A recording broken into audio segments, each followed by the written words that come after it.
If you're like me and you really like getting business from people who already know, like, and trust you, and who want to continuously send you referrals, today I want to talk about the operations teardown of partnerships. Hi, I'm Conrad. For those of you who don't know me, I'm the founder of Well Aware.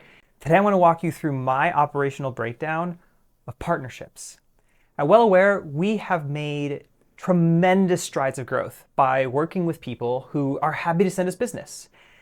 My philosophy on referral partnerships is pretty straightforward. I want to pay you for doing the justice of serving me with clients. Like, you've taken care of my marketing, you've taken care of a little bit of my sales, frankly, or at least you're going to be participating with me to some extent. Even if it's just a simple intro, but even if we're doing a little bit of back and forth exchange behind the scenes, hey, here's what they're saying. Oh, cool. Like, they're really looking to solve this particular problem. That's what they told me.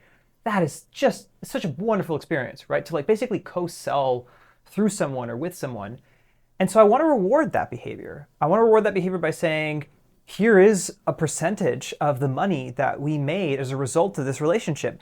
And now we can get into semantics around, what is a good partnership? Is it 10% lifetime? Is it 30% one time? And then, the relationship's mine. Like, we can get into that. The beauty of my goal with you today is to go through that conversation, the logistics of setting up that referral partnership from an alignment standpoint, like getting to know the person that you're working with. Second is going to be actually managing that operation. Like, okay, now that you've done the due diligence of like everyone's in agreement, okay, like let's actually talk through how we're going to organize that workflow. Where are we going to manage the fact that I just did business with this person? I closed business with them, and I need you to know. I need you to know that I owe you this much. I need you to send me invoices periodically, or we got a system going on here that allows us to do that. We're going to go through those details. And then finally, we're going to put all this in a nice and neat little contract format, because for me, and if you haven't heard this from me already, I like to say, in God we trust, in all others we contract. I'm not a religious man, but I still firmly believe in that. And to me, a referral partnership, again, is a service agreement, right? In whichever way in which it performs. In fact, if you're going to, if you're going to refer business to someone and they're going to refer business back to you, those are two separate agreements for me. They can have two separate conditions and arrangements in terms of how that partnership specifically works. We're going to get into all of that in the next 10 minutes, at least high overview. So let's dive into the first thing I want to show you. I want to show you, if I may be so kind, to my own screen capturing. Cool, yes, hi. The way we're going to start this conversation is we're going to talk about just the actual referral partnership alignment itself. I actually put together a form, and when I set a tone to say like, hey, I like you, I like how you think, you and I clearly have a bit of a partnership opportunity here. We're in the same lines of business, but we do different things or what have you. So you smell a partnership, right? You see it, it's there. Cool. Let's go into discovery. Just like with any other, if you're a consultant, hopefully know this operation well. Let's go into discovery. Let's discover what exactly this partnership should look like, could look like, what it all entails. So here's this form that I've put together, and it kind of breaks down a lot of the menial questions you ask. You're going to use this form, like you're going to have this on your side while you're literally sitting in there having like maybe a 30, 45 minute, 1 hour call with this potential partner. You're going to go through all these types of questions. Hey, what's your experience with partnerships? Specifically around commissions, what's your sort of relationship around like, hey, is there a finder's fee for, for someone sending you business? Or are you big on like bartering as opposed to liquid capital? I'm not a big barter fan. I don't like trading chickens for horseshoes if I don't need horseshoes or chickens. Um, you know, do you believe the partnership between vendor and referrer should be the same both ways, or should there be nuances to that? Well, it all depends on how you and that person's business works, right? So let's say you've got through and you've answered all these questions. All right, fantastic. I'm going to need to tell this form that I'm, who I say I am. a@a.com. Oh, gmail.com. Make you happy now. A. Cool. I've had a certain amount of experience. Yeah. All right. Relationship the same. Cool. What else do you ask? Well, I like to ask, when it comes to referring clients or it comes to referring prospects, like I like to get into nuances. So this is a bit where things tend to get overkill for some folks who are like, hey, if you send me business and that works out for me, like 10%, let's call that. I know and have set up handshake deals with people before. I've also worked with folks who want to deal with these particular nuances where they want to ask, like, well, what is the condition if Let's say you have an existing client and your business partner identifies a new opportunity with that existing client and they're actually having conversations with that relationship. And you have a partnership, right? So they start talking, and then they go, hey, your existing client wants this piece of business that you have that you can perform. I'm going to push them towards that. Okay, cool. And that works.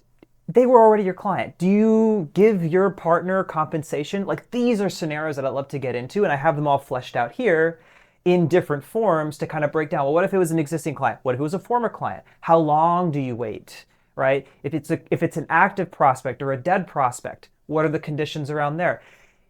My general philosophy on these types of things, if anyone's going to get into it with you, and I think if they do, that maybe hopefully it means they're serious and they've been through this road before and they don't want to get caught up in unfortunate, you owe me this, but I don't think so, kind of arguments. The general philosophy is if the person helped, give them the cut of the pie. If they helped less than your typical run-of-the-mill standard, like this is how most people help me and do best with me, then make that percentage a little bit less. If they've done a little bit more, give them a little bit more. Treat every relationship, every referral on a case-by-case basis. You'll have your standards, but then you'll have your anomalies. Treat your anomalies with respect, right? And just respect the relationship that did the work accordingly to the work that they did. Right? To the best of your ability, to the best of their ability, and communicating that with you. Ideally, all of the discussion that you're going to have around that is going to be worth more, it's going to cost you less than the total value of the commission itself that gets brought in once that all gets negotiated out.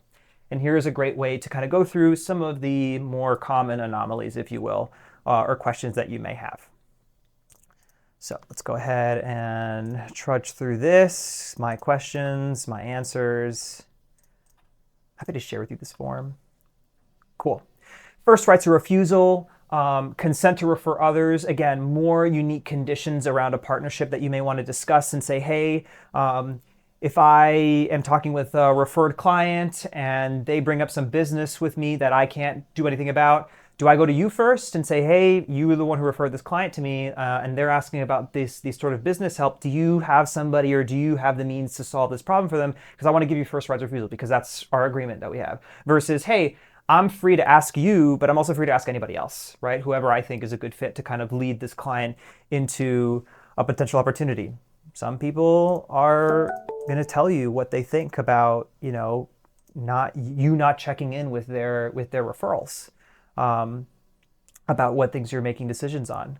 I always love the referred client's referral sort of take point. Like if my referral to you gives you another referral, do I get a cut of that, or do I have nothing to do with that? Because with referral 2 would not have come without referral 1, and I was responsible for referral 1. We've actually experimented here at Well Aware, like that honoring that chain of connections in such a way where like 2 degrees of separation is respected. So it's like referrer sends us a client A gives us client B, client A gives us referral partner B, referral partner B gives us a client C, and then I've paid the direct referral partner, I've paid the client who sent me that referral partner, and I've paid the referral partner who sent me the original client A, right? I've supported 3 people with percentage of business closed based on one relationship because I was honoring the chain of connections. Is that too much? Is that wild? You tell me. It's up to you. It depends on how you see your margins and this whole play out. But to me, I love respecting that all these relationships are going to be happy because I'm sending them money. And I want to say, let's do this again. Like, find me more people, please. I want business. And I love it when you refer me because that makes my business so much easier. Funny as I'm clicking the no, I only believe my client deserves, it's only direct referrals, right? Here I'm filling out this form. Okay, partnership payments, right? When does that happen? What are your net terms? What happens if the vendor, like there's conditions to get into here surrounding the, how do I describe it? The referred client doesn't pay you, they pay late. Okay, well, I'm the referrer, like I shouldn't expect payment from my vendor who I've referred business to until the client, right? Until the client owes me. But if, let's say it's more of like a subcontract referral partnership relationship, if I'm the referrer and I'm accepting money from the client, on behalf of myself and the vendor. So I'm taking the money first, and then I give the piece to the vendor for they're the ones who did the business. If the client doesn't pay, the vendor absolutely should get paid, in my opinion. Some people argue differently. Again, all these nuances, all these conditions, I think they're worth getting into. In addition to, hey, when do payouts happen? How quickly do you expect a response? And so let's now dive in really briefly just into the actual workflow alignment. Let me talk you through this and you tell me what you think. Partner introduces prospect to vendor. Vendor acknowledges receipt of intro from the partner. Hey, thanks for the introduction. Vendor updates partner on the prospect. Sales ops, right? Where are you in the pipeline? How are things going? What help do you need from me? Like, that's on the person doing the prospecting, right? To keep the partner in the loop. Vendor notifies partner if when prospect reaches close won or close loss. Close the loop on a good end, close the loop on the bad end. Everyone needs to learn. Upon a close won scenario, vendor will share a copy of the client services contract with the partner. So this is for transparency's sake. Like, hey, partner, I want you to know exactly what I closed business on with my client. I want you to know what exactly it is that we closed upon, because those compensation terms have a direct impact on you and me as partner to vendor. And as a result, now we're going to agree to what those compensation terms were. Hey, at the end of the day, like here's a standard that we probably agreed to, the 10% lifetime, let's say. Hey, you put in a lot of work this time around. I want to give you 15% this time around instead of 10%. Okay, cool. But only for a short period of time. All right, sure, whatever. Like, I don't know how flexible you want to be about that. I don't know how rigid you want to be about that. This is an interesting relationship dynamic. You're kind of acting as this sort of outsourced sales representative in a certain respect, or an outsourced marketing relationship. It all depends how you guys want to look at that. But case in point, you're going to have an agreement that states very clearly what is the condition between you two in this particular case of referred client. And so you're going to sign that agreement. You're going to attach the client services contract with that so that you have that reference point. Hey, this PCA, this per client agreement, is for this particular client services contract that was created between the vendor and the client, and the referred client. And then finally, now we get into ongoing operations. Now that that's all been settled, now that deal has been sort of closed on both sides, client and vendor, vendor and partner, now the vendor wants to update the partner with copies of invoices that are sent to the client. The vendor wants to update the partner with notices of invoices. So there's two things. Hey, I sent you an invoice. I sent the client an invoice. The invoice has been paid. The invoice has been left outstanding. Like, you keep, again, another keeping in the loop operation. And then within that, we also have partners then finally sends out invoices to vendor to reflect the payouts that they're owed, right? Again, the situation sort of changes when you are the referrer who's managing this whole process, but still the conditions are generally the same. It's always about keeping people in communication about what's going on. And that leads us to an Asana board, a project management system, a task management system, where all of that's actually going on. Hey, did we sign our contracts for this particular relationship? Hey, what are the most outstanding invoices that are due for this relationship? This is all done manually, right? I'm sure there are systems and processes out there, especially if your type of business is straightforward. Like Well Aware sells its VAs by the hour, and so those numbers tend to fluctuate, like what our actual invoices are per bi-week period. So sometimes, because the numbers aren't the same, we have to manually tell our partners, hey, here's how much we owe you, because this is how much we charged our clients in this particular period of time, the ones that you referred us to. So if you're more of a monthly retainer kind of gal or guy, then maybe this process is going to be a lot easier for you because the number is always the same. And so, just set up a monthly subscription basically for that particular commission for the time in which it runs for. But either way, set up this project and task management system for your referral partnership ops. Like, do this because it's going to help you organize and situate where you are with all these partners if you have to do this manually.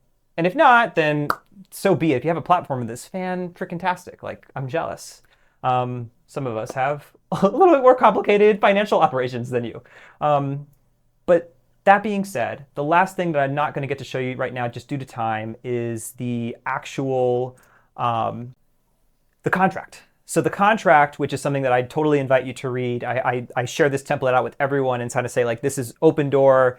Feel free to criticize it, share that it could be simpler, share that there are things in it that are missing. I've done my best over a long period of time to try to, basically organize the contract and the terms within it to be as abundantly capturing as possible of all the scenarios that we could possibly talk to and get into. But I've also done some justice to just say, hey, for those of us who want to do a handshake deal, cool, I'm good with that as long as, we're still willing to keep up with the other side of the operations, right? Of actually keeping each other in the loop. And that to me, whether or not, maybe it's not a contract per se, but it is an agreement of how we're going to operate together as partners. Here's how we're going to agree to stay in touch. That's really, again, the theme that I'm trying to get into here with this operations teardown. When you want to maintain a successful partnership, systems, platforms, technology, or not, your main method of operation is to get into alignment on what exactly your partnership is going to entail. And by the way, I totally missed out on sharing with you like best practices and tips on like introduction campaigns and like how to actually foster leads for your partners and things like that, because everyone's going to have their own way about doing this. Everyone's going to have their own collaborations, but that's something I could totally get into if you're interested. But again, alignment first. Operational clarity on both ends. What exactly is the job to be done here to maintain this partnership? And then finally, contract, right? Whether that contract is signed documents that we are agreeing to that have legal case in it, or if we're just talking about the handshake deal that we have, but at least we've sort of written down on paper like what are the two scopes of work that each of us agree to as part of this referral process. Whether it be just one-way referral partnerships, two-way. Whether we're more of the barter capital type of people, like chickens and horseshoes, again, not my fan, or if you're good for doing like a 10% commission, lifetime, fixed rate up until a year. These are all things that you need to consider when you're looking at your cash flow and how you want to pay out your partners. To me, they're worth more than their weight in gold. They're worth more than their weight in anything, really. They're the most valuable relationships you can have. So, again, I'm Conrad Ruiz, and this was a Well Aware Operations Teardown. Thank you for listening.